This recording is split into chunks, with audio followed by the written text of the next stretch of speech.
Evangelho de Lucas, capítulo 7, versículos de 1 a 10. Tendo Jesus concluído todas as suas palavras dirigidas ao povo, entrou em Cafarnaum.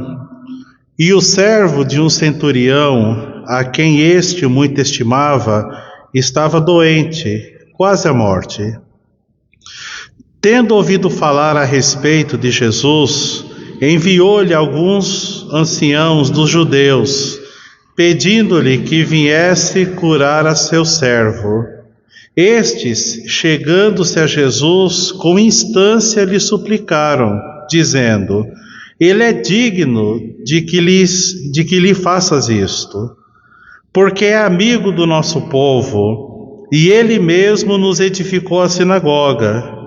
Então Jesus foi com eles. E, já perto da casa, o centurião enviou-lhe amigos para lhe dizer: Senhor, não te incomodes, porque não sou digno de que entres em minha casa.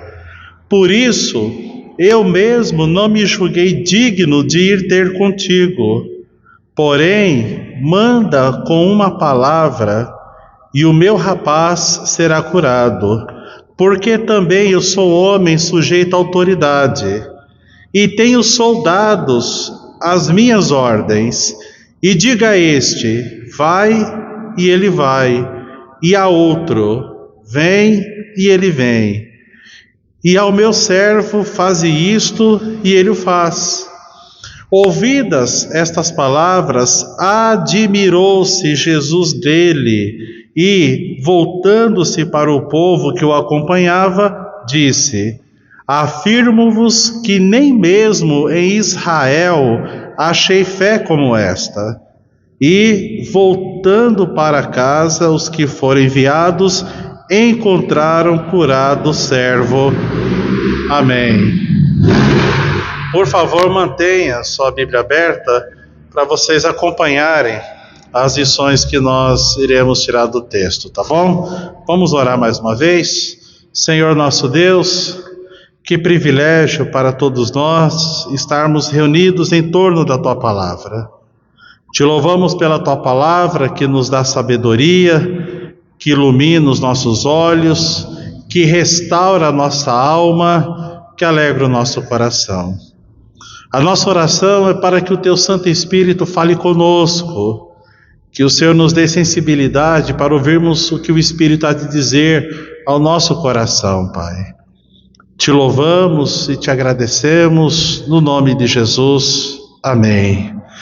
Irmãos, eu gostaria de falar nessa noite sobre espiritualidade. E o tema do nosso sermão é a espiritualidade que impacta. Uma pesquisa que foi apresentada pelo Núcleo de Missões de Crescimento da Igreja, entre 220 pessoas cristãs, mostrou o que significa espiritualidade para estas pessoas, estas 220 pessoas. Destas, 87% responderam que espiritualidade é orar, ler a Bíblia e buscar a Deus. 9% disseram que espiritualidade é um caminho que o crente trilha com Deus. E 4% disseram que espiritualidade é uma dimensão dentro de nós que Deus quer ter acesso e desenvolver. No sentido mais clássico da palavra, espiritualidade é vida devocional, devoção, piedade, santidade, santificação e vida com Deus. O novo dicionário de teologia, define a espiritualidade como a expressão exterior e corporal da fé interior motivada pelo Espírito Santo. Ela inclui a fé, o exercício espiritual e o estilo de vida do cristão. Trata-se, portanto, da vivência da fé sob as condições cotidianas, abrangendo as dimensões individual, familiar, comunitária e social.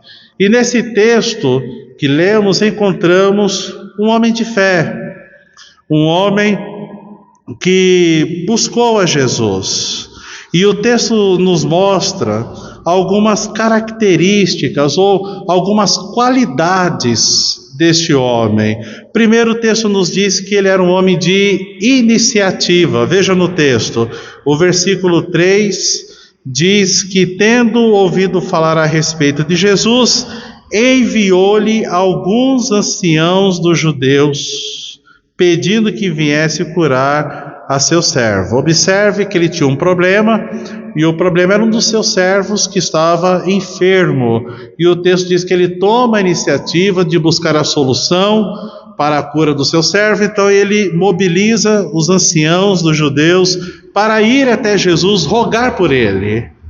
Segunda qualidade desse homem é que ele é a sensibilidade, porque o versículo 2 diz assim: e o servo de um centurião, a quem este muito estimava, estava doente, e observe que era uma doença terminal, era um problema sério, porque estava quase à morte.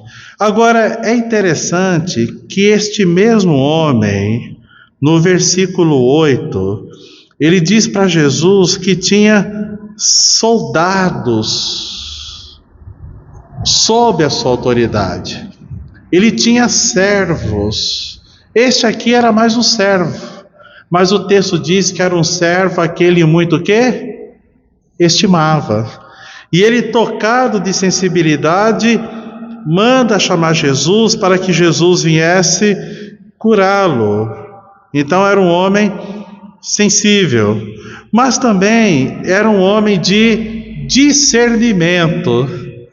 Este homem não era judeu, e o texto diz que ele tinha um discernimento que muitas pessoas não têm, porque ele disse aqui no versículo 6, observe: então Jesus foi com eles, e já perto da casa o centurião enviou-lhe amigos para lhe dizer: Senhor, não te incomodes, porque não sou digno de que entres em minha casa. Ele enxergava a sua indignidade, não tinha justiça própria. Muitas vezes, evangelizando até aqui na capela, já ouvi pessoas falarem assim: ah, pastor, eu não bebo, não fumo, nunca matei, nunca roubei, sou quase crente. São pessoas que não entendem, não enxergam a sua pecaminosidade. Falta-lhes essa sensibilidade que é dada pelo Espírito, não é verdade? Jesus disse que quando o Espírito Santo viesse, ele convenceria o homem do pecado, da justiça e do juízo. Convenceria o mundo, do pecado, da justiça e do juízo. E uma outra qualidade, a quarta qualidade aqui, é que era um homem de fé. Veja o versículo 7. Porém, manda com uma palavra e o meu rapaz será o quê? Curado. Manda com uma palavra e o meu rapaz será curado. A fé da cura não foi necessariamente daquele que estava enfermo, mas deste homem, que a Bíblia não diz o seu nome, o homem centurião. O texto diz que ele cria que Jesus poderia curá-lo. Estudos, irmãos, mostram que a prática da espiritualidade, ela traz benefícios para a nossa vida. Primeiro deles, melhora a saúde mental. Segundo, contribui para os relacionamentos. Na verdade, restaura relacionamentos, traz motivação para o dia a dia, reduz o estresse e afasta os vícios. Dificilmente você vai encontrar uma pessoa espiritual, cheia do Espírito Santo, viciada em alguma coisa. E eu queria trazer então algumas lições baseadas nesse texto sobre o nosso tema, a espiritualidade que impacta. Em primeiro lugar, a espiritualidade que impacta, ela é generosa. Observe os versículos 4 e 5. O texto diz que ele enviou alguns anciãos dos judeus. Observe que o primeiro grupo de pessoas que ele envia para ir até Jesus eram pessoas religiosas. Eram os anciãos, pessoas respeitadas, né? Autoridade entre o povo. E o texto diz então que estes, chegando-se a Jesus, com instância lhe suplicaram, dizendo, e observe o que eles disseram: ele é digno de que lhe faças isto, porque é amigo do nosso povo, e ele mesmo nos edificou a sinagoga. Na Bíblia, irmãos, aparece 3 vezes a palavra generosidade, e por 5 vezes a palavra generoso. Lá em Atos dos Apóstolos, no capítulo 20, o apóstolo Paulo, falando aos presbíteros da igreja de Éfeso, no versículo 35, ele disse assim: em tudo vos dei o exemplo de que assim trabalhando é necessário socorrer os enfermos, recordando as palavras do Senhor Jesus, porquanto ele mesmo disse: coisa mais bem-aventurada é dar do que receber. Então o apóstolo Paulo ensinou a respeito da generosidade. E o apóstolo Paulo experimentou da generosidade de algumas igrejas que se associaram com ele no trabalho missionário. E a generosidade, ela parte da compreensão de que tudo vem de Deus. Salmos 24, versículo 1 diz que do Senhor é a terra e a sua plenitude, o mundo e os que nele habitam. Tudo vem de Deus, tudo pertence a Deus.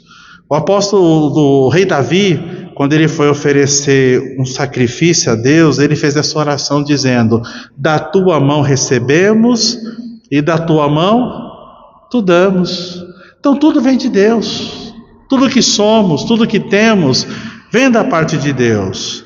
E Tiago faz então a relação entre a fé e obras, dizendo que a fé sem obras, ela é morta.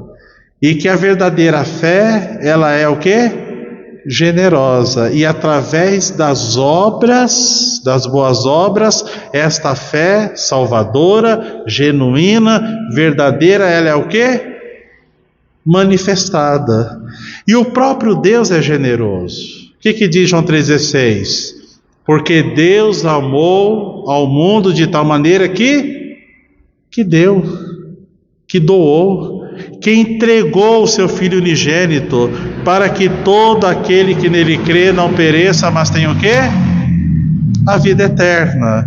E Paulo vai dizer que se Deus não poupou o seu próprio Filho, antes o entregou por todos nós, não nos dará com ele as demais coisas? Então observe que este homem, este centurião, ele tinha uma atitude pouco comum para com os judeus. Porque se os judeus desprezavam os gentios, e lembre-se que esse homem era gentio, os gentios, odiavam os judeus. E os romanos consideravam os judeus como uma raça imunda. Eles falavam do judaísmo como uma superstição bárbara. Mas o texto nos mostra uma atmosfera de amizade e de generosidade do centurião para com os judeus. Os anciãos falaram para Jesus: ele é amigo do nosso povo. Ele mesmo construiu a sinagoga para nós. Então nós precisamos ter a compreensão de que tudo que Deus nos dá deve ser usado para os seus propósitos divinos, porque nós somos cooperadores de Deus, nós somos servos de Deus, e ninguém pode receber nenhuma dádiva se do céu não for dado, e tudo pertence ao Senhor, e devemos usar a nossa vida, devemos usar o nosso talento, os nossos talentos, devemos usar os nossos recursos de forma generosa, para contribuir com o avanço do reino de Deus. Era o que esse centurião fez. Em segundo lugar, a espiritualidade que impacta, ela é humilde. Observe o versículo 6 e 7. Então Jesus foi com eles. Observe que Jesus deu ouvido aos anciãos, e foi com os anciãos rumo à casa do centurião. E o texto diz: e já perto da casa, o centurião enviou-lhe agora quem? Amigos. Primeiro enviou os anciãos, agora ele enviou seus amigos até Jesus para dizer aqui a Jesus. Vamos ler juntos? Senhor, não te incomodes, porque não sou digno de que entres em minha casa. Observe que ele contrariou o que os anciãos disseram. Ele é digno que lhe faças isto. E agora ele diz: eu não sou digno de que entres em minha casa. Por isso, eu mesmo não me julguei digno de ir ter contigo. Porém, manda com uma palavra e o meu rapaz será curado. Veja bem, irmãos, este homem, este centurião, gozava de privilégios. Primeiro, de cidadania romana, que isso era muito importante. Havia pessoas que compravam por grande soma de dinheiro a cidadania romana. Quando açoitaram Paulo, lembra que açoitaram Paulo e Silas? E Paulo disse: é correto açoitar um cidadão romano sem antes julgá-lo? A Bíblia diz que as pessoas temeram. Então era um grande status, né? Ser um cidadão romano. Ele também tinha poder aquisitivo. Observe, esse homem construiu a sinagoga. Era um homem de posição, e posição militar. Então não era um homem qualquer, mas era uma pessoa que gozava de prestígio, uma pessoa que gozava de autoridade, de status perante a sociedade. Entretanto, ele era um homem humilde. Ele sabia muito bem, imagino, que a lei proibia a um judeu estrito entrar na casa de um gentio.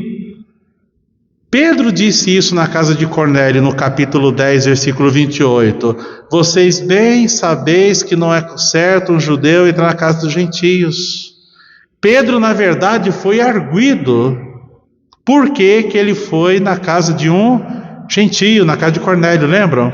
Deus teve até que tratar com Pedro antes que os mensageiros de Cornélio chegassem onde ele estava hospedado. Este homem sabia também que o judeu estrito não permitiria que o gentio entrasse em sua casa, nem podia ter nenhum tipo de comunicação com ele. Por isso que ele fala assim: Senhor, eu nem julguei digno de ir até o Senhor. Ele nem sequer se animou a aproximar-se de Jesus.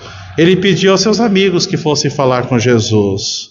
Então observe que este homem, que estava acostumado a mandar, revelou aqui uma surpreendente humildade. E uma espiritualidade que impacta, então ela é humilde. Porque a Bíblia fala muito, irmãos, contra a soberba, contra o orgulho.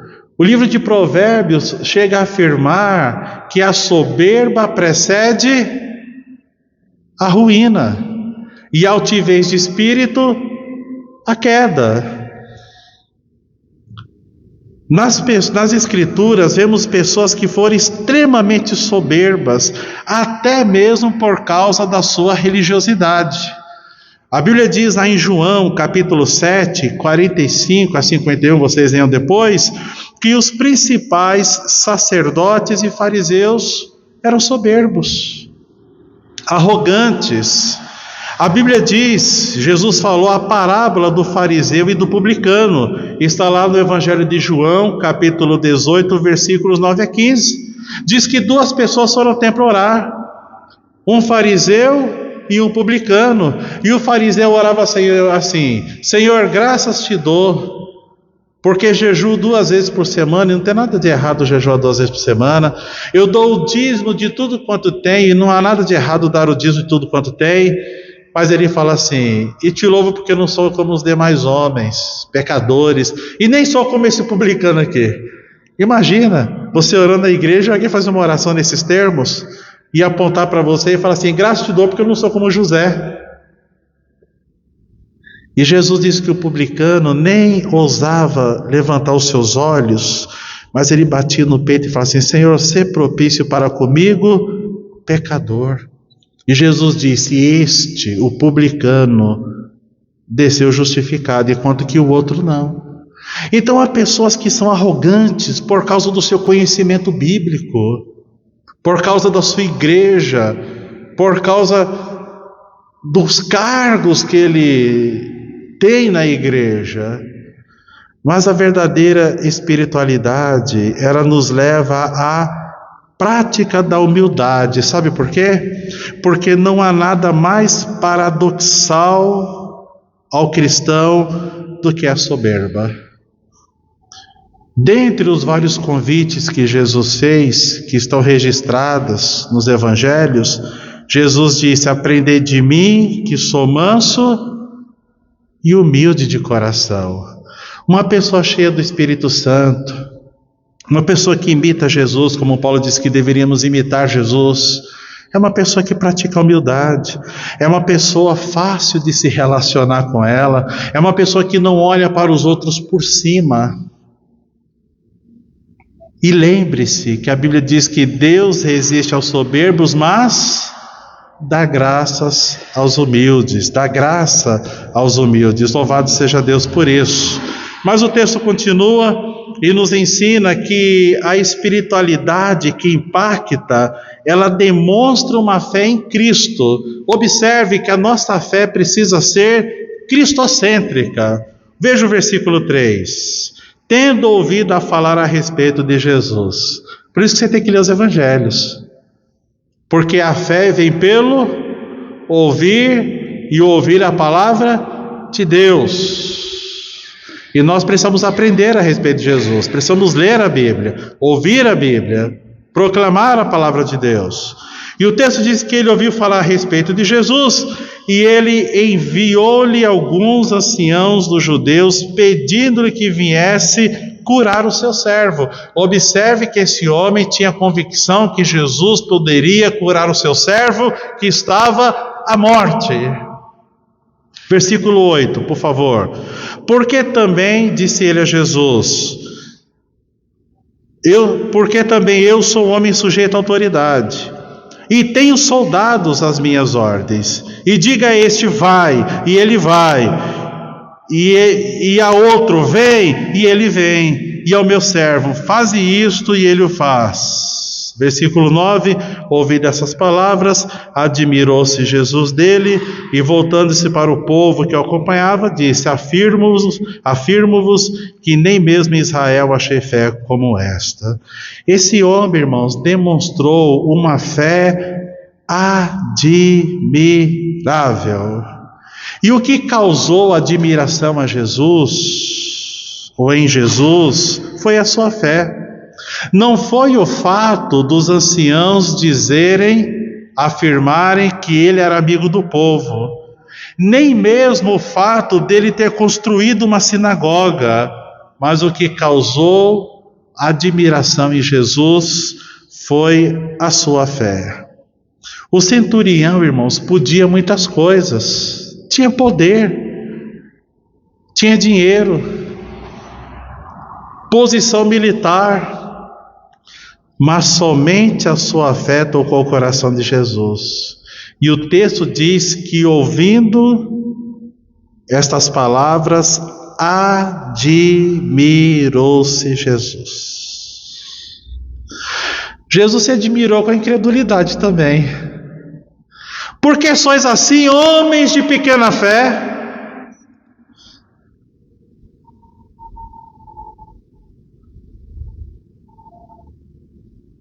Por que duvidaste?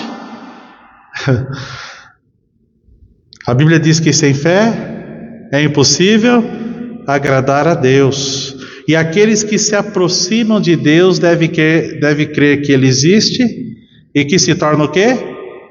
Galardoador dos que o buscam, como esse centurião buscou Jesus. Uma fé, irmãos, além de admirável, incomparável, porque Jesus disse: nem mesmo em Israel achei fé como esta. Jesus achou fé em Israel? Claro que ele achou. Quantas pessoas de fé foram encontradas em Israel? Agora é interessante que parece que os gentios deram um exemplo de fé, né? A mulher cananeia, por exemplo, que Jesus falou assim: eu só fui enviado às ovelhas perdidas da casa de Israel. Aquela mulher, ela insiste, Jesus fala assim: não é certo tirar o pão dos filhos e dar aos cachorrinhos. Aí ela diz para Jesus: sim, Senhor, mas os cachorrinhos também comem das migalhas que caem da mesa dos seus donos. E Jesus fala assim: ó, mulher, grande é a tua fé. E Bartimeu? Eu acho que Bartimeu era judeu.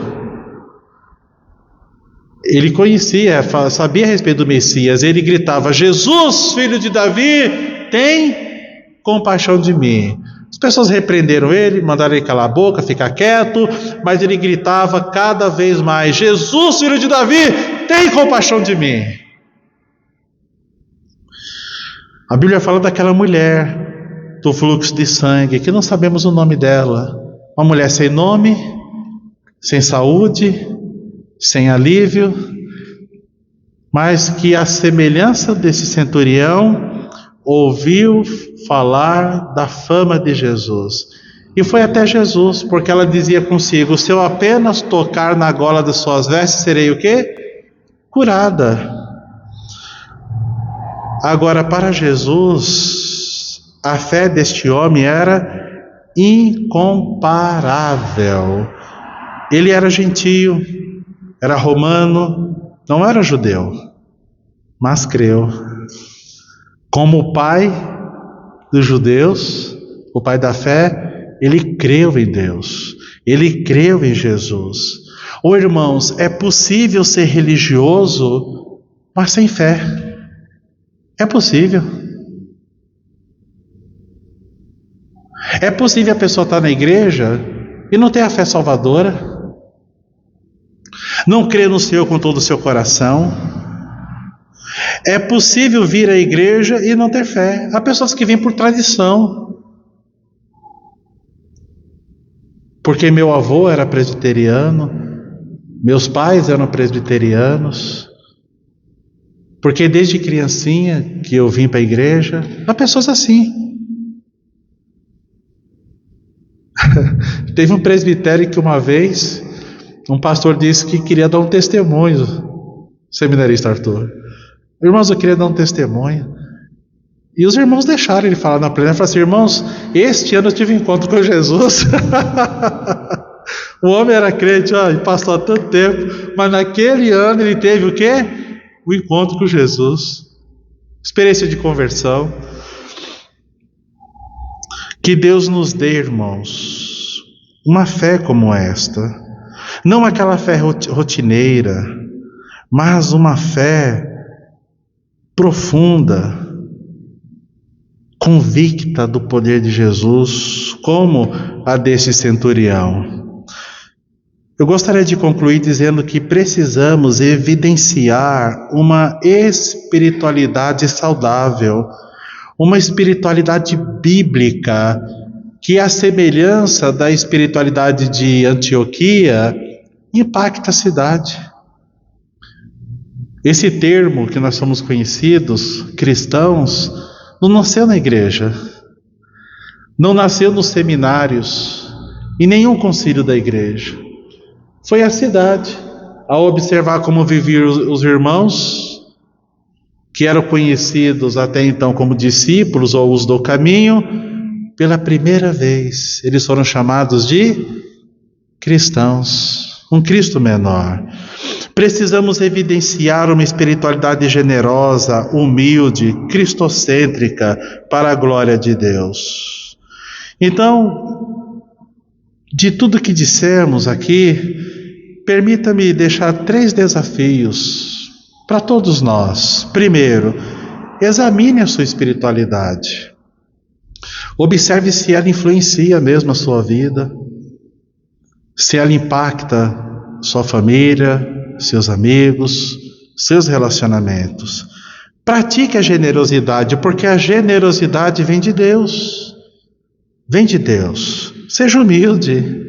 Repito, não há nada mais paradoxal ao cristão do que a soberba, do que o orgulho. Quarto, fortaleça a sua fé em Cristo, lendo a Bíblia, orando, praticando a devocional, congregando. Que Deus abençoe cada um de nós, para que onde nós passarmos, possamos exalar o bom perfume